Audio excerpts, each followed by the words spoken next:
Hey, Forever Runners, how you doing? So maybe you just decided that you'd go ahead and try low heart rate training, which is very, very good for us runners in our 50s, 60s, and our 70s. But how do you get started? Now, there's two major ways that you'll see on the internet on how to get started with low heart rate training. One is the Maffetone method, and the other is zone 2 training. Well, which way do you use to get started and determine your heart rate? Well, stay tuned, and I'll go through each of them, their advantages and disadvantages, and stay till the end because I'll give you my recommendation, which is a third way that I think is much better for us older runners. Hi, I'm Herb the Forever Runner. I'm a heart attack survivor, ultra runner, and online coach. And I help runners in their 50s, 60s, and 70s get started with low heart rate training without the frustration and long walking that many will experience if you try without following some of my methods. So stay tuned and let's talk about how to get started. So the real benefit of low heart rate training is that you're maximizing your aerobic capacity, and you're doing that by keeping your heart rate in a range where you are at your maximum aerobic potential. That is, you're utilizing your aerobic system at its maximum before you start to speed up and you start going more into your anaerobic system, and you get away from actually building up that power behind your running. So it's basically called zone 2 training, but there's also Maffetone training. Now, the main differences between the two is basically how they calculate out which heart rate range that you should be exercising in. Now, the Maffetone method is very simple. You just take 180 minus your age, and that gives you a number to use. And there's some factors you can use if you're not healthy or if you've been uninjured and very active, where you can either subtract 5 beats or add 5 beats to adjust that a little bit. But it's quick and dirty, and it gives you a number to start off with. And it's a pretty conservative number. So if you follow that, you should be in pretty good shape for your training. Now, the problem with it is once you get into your upper 50s, in your 60s, and your 70s, Dr. Maffetone really doesn't have a lot of data on that. And there comes a point, if you're in good shape and you're 60 or 65, you just automatically add 10 points to it, because otherwise your calculated heart rate is going to be too low that you won't even be able to run at all. So it's an easy way to start off, but for us older runners, it can be very difficult to really nail down the correct heart rate where you can actually run and build up your aerobic capacity at the same time. So zone 2 training is actually just based on a Formula 2. It's just different than the one that Dr. Phil Maffetone uses.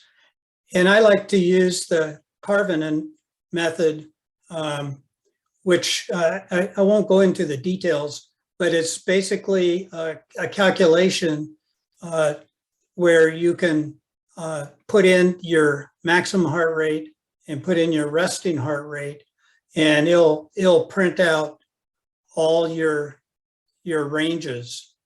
So let me show you what that looks like. So hopefully you can see this. Now, this is off of the website, and I'll put a link down in the description so you can just click to this and put in your own numbers. But up here you can see my maximum heart rate is 185. I know this because I had a treadmill test at my doctor's office. And then I monitor my resting heart rate or waking heart rate every morning. So I know that it is at 42. So when I enter those two numbers and press calculate, it comes up with these ranges. And of course, the most important range, what we're looking at is this zone 2. So that's the 60 to 70% of your maximum heart rate. And here it says a range of 128 to 143.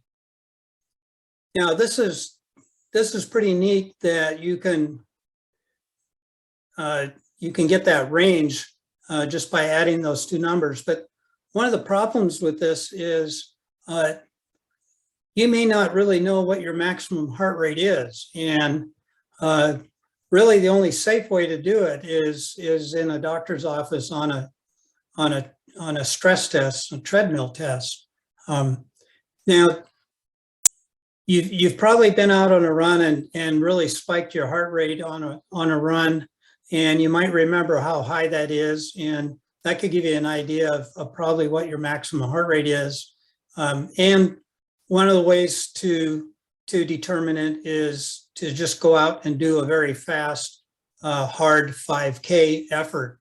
And at the very end, really push it and then check your watch. And you're probably pretty close to your maximum heart rate. So the formula is pretty handy, but you have to be cognizant that you might not be hitting the right maximum heart rate that you're putting in there. And on the low end,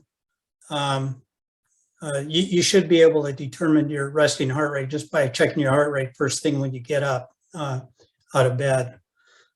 So if I take a look at the recommended range that I had from Maffetone, which was the maximum was 122, and then you take 10, 112 to 122 was the range. And then from the zone 2 calculation, I was, what was it? It was 128 to 142. So those are the two methods, but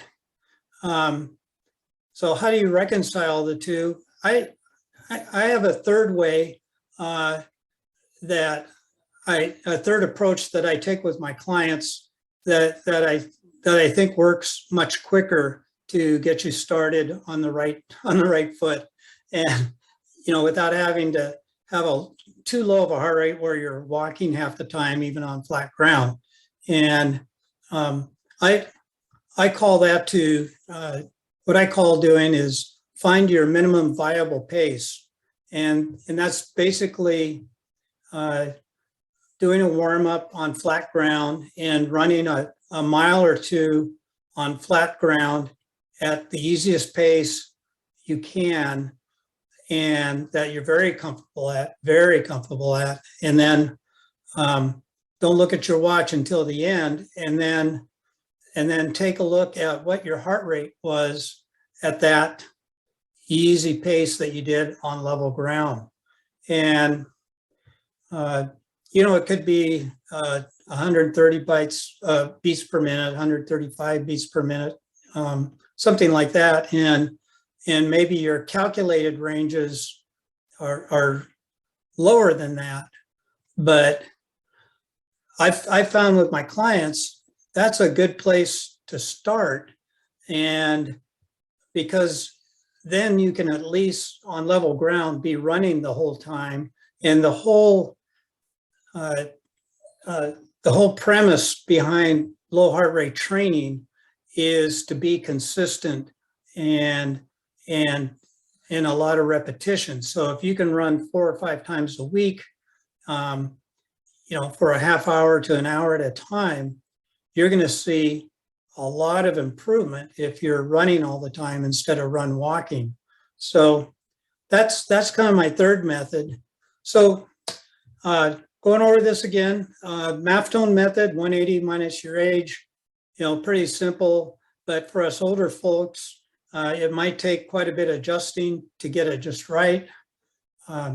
If you use a zone 2 calculator, it's going to give you a good range, but you may not have the right heart rates to plug in to get that estimation.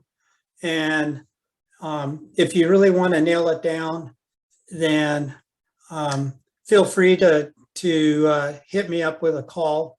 Be happy to talk to you about it. This is what I do, and I'd be happy to talk to you about setting up your minimum viable pace and a good training heart rate to get you started in low heart rate training very quickly and see your results faster. So that's it for tonight, and we'll see you in the next one.